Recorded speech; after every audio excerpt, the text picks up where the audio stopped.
Please subscribe and don't forget to press the bell icon to get notified whenever we upload a new video. Straight then to the top story we're tracking this afternoon. ICICI Bank's chairman came out to defend CEO Chanda Kochhar over the controversy surrounding the 3,250 crore rupee loan given to the Videocon group. In a letter written in 2016 to the Prime Minister's office, a person called Arvind Gupta had claimed what he called illicit banking and commercial relationship between ICICI Bank's CEO Chanda Kochhar's family and Videocon Group's Venugopal Booth. Now, responding to these charges, the bank's chairman said, and I quote, "Rumours are malicious and unfounded." Some malicious and unfounded rumours that have been circulating in the past few days, casting insinuations on ICICI Bank and its MD and CEO. Similar rumours had first surfaced in mid-2016 and had been appropriately responded to at that stage. Nevertheless, these have been resurfaced in the recent past to malign the reputation of the bank and the MD and its CEO. Meanwhile, CNBC TV18 also spoke to Videocon's Venugopal Booth. He defended himself in this entire controversy. While speaking to CNBC TV18's Shireen Ban and Lata Venkatesh, Booth claimed that he did not indulge in any malicious transactions and also went on to add that no regulator or investigating agency has contacted him or questioned him on this matter. Let's listen in. Joining us now is Venugopal Booth. Mr. Booth, appreciate you joining us here on CNBC TV18. Mr. Booth, we want to ask you for clarification, sir. What was the reason for this 64 crore rupees transaction between you and New Power, which was a company of Deepak Kochhar? Can you explain to us that particular transaction, Mr. Booth? I really telling you that 64 crore rupees matter, we don't know. Videocon Industries Limited or Videocon Group has not given any 64 crore investment in whatever company's name you call. Mr. Booth, that Supreme Energy, you were a shareholder, you owned a large stake in Supreme Energy, and that company subscribed to convertible debentures of 64 crore at a time when you owned that company. And that's why I'm asking you, why did you all make that debenture investment in exchange for what? It is the wrong information.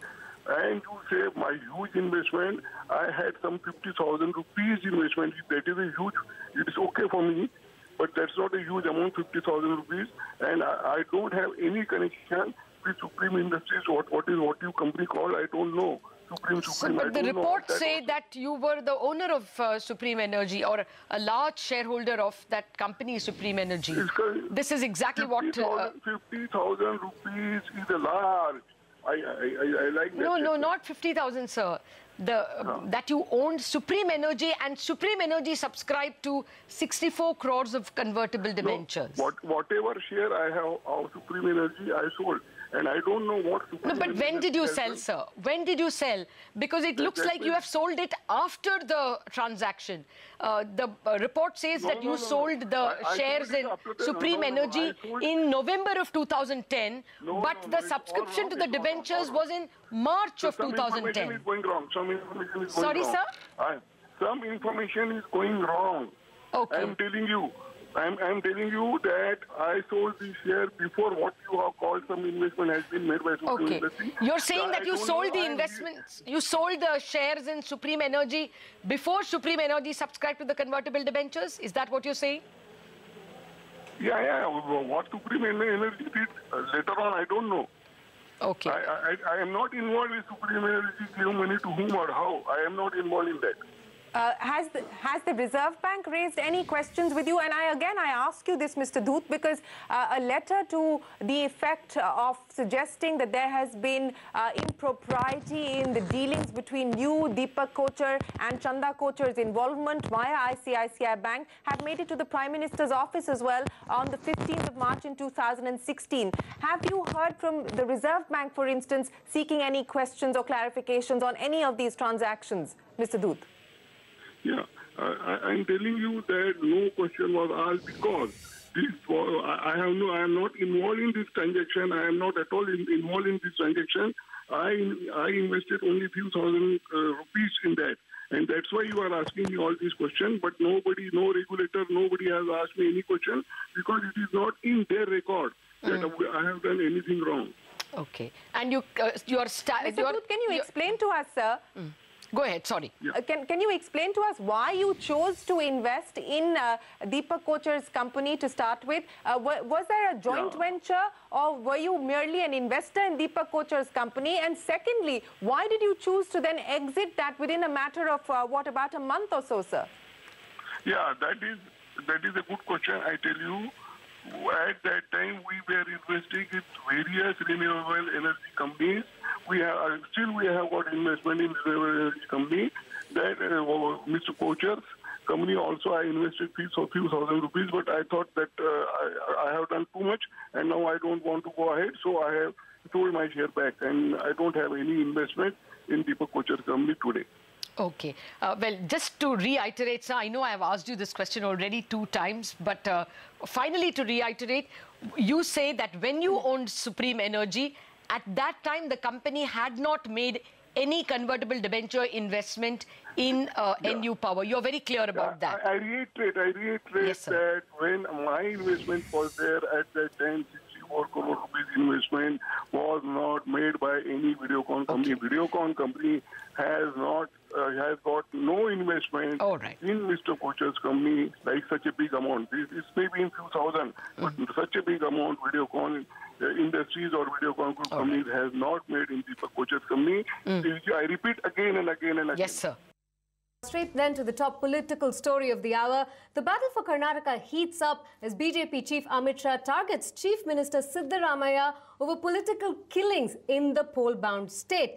Now, Shah is on a 2-day visit, remember, to Mysuru and the neighbourhood districts. After meeting the erstwhile royal family in the city, the BJP Supremo addressed the media and condemned the killing of BJP and RSS workers under Congress's rule.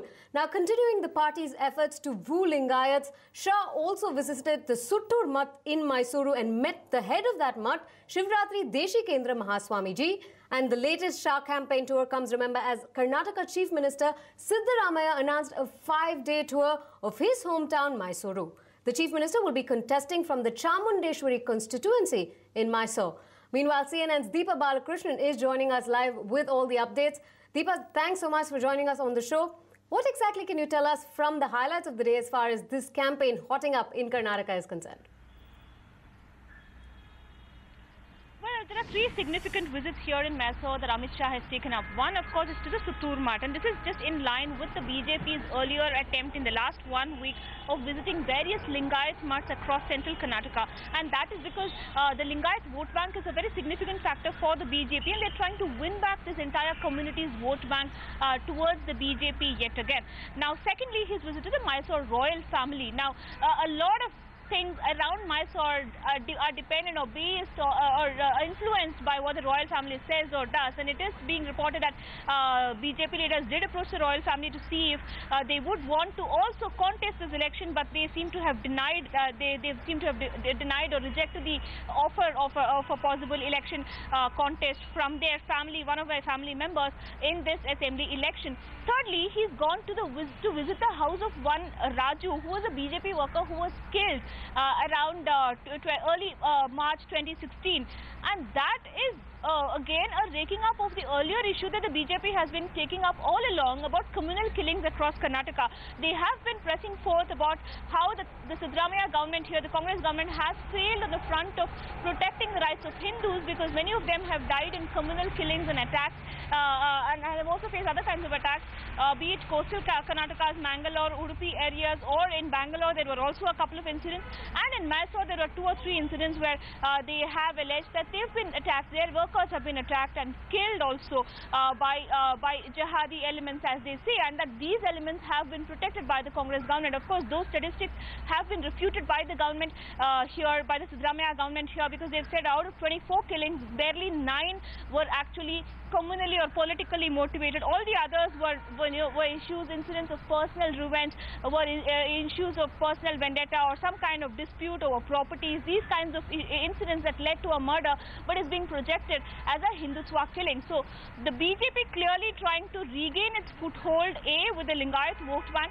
Secondly, also with raking up the issue of Hindutva and nationalism versus the other issues that have been raked up by the Congress of Kannada identity and the Lingayat issue of having a separate religious entity or identity for the Lingayat community.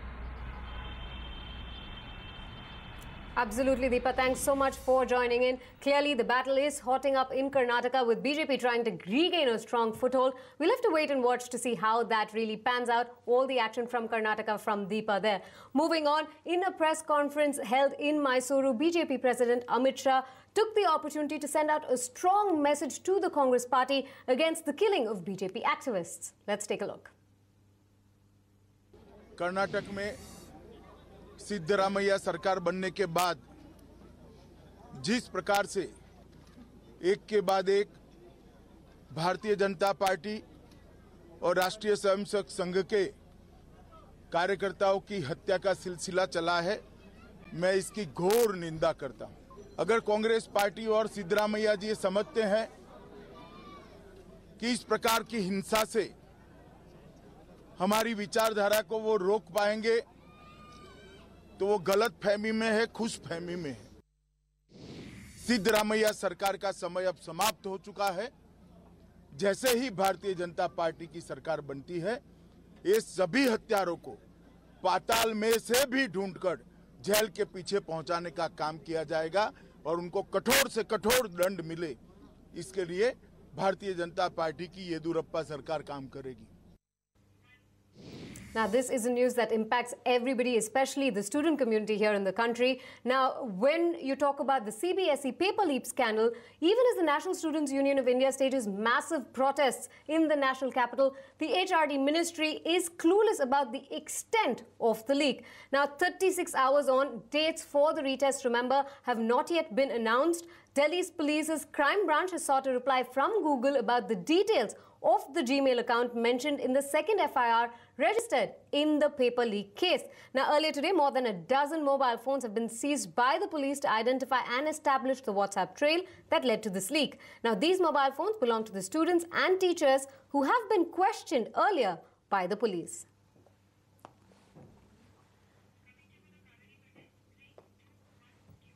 Throwing the spotlight onto Tamil Nadu, then Tamil Nadu's Deputy Chief Minister O. Pannirselvam has announced that the AIADMK will hold a hunger strike on the 2nd of April around all districts across the state. Now, the protest is aimed at creating pressure in the centre to form the Kaveri Management Board.